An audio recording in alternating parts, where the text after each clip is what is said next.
This is Project Gator, an ECD Custom Defender 110. Gator is painted in full gloss arles blue with black accents all around. Gator sits on 18-inch Kahn 1983 satin black wheels with BFG All-Terrain Tires.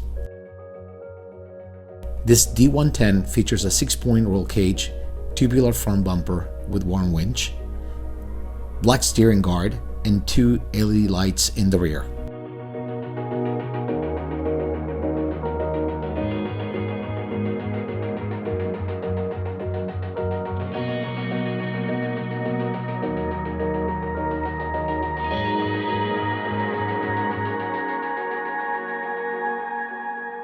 On the inside, Project Gator features a momo indy steering wheel with nostalgia VT gauges, a black headliner, 2 puma modular front seats, a 60/40 split midrow seat, and 2 forward-facing jump seats in the load area.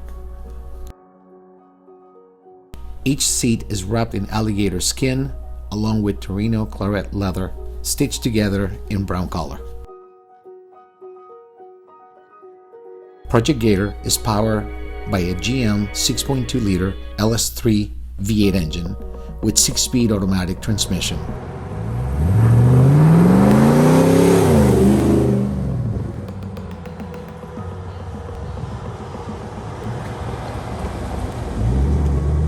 This 110 also features an array of modern touches such as JL audio sound system, Sony touchscreen radio, and access to USB ports.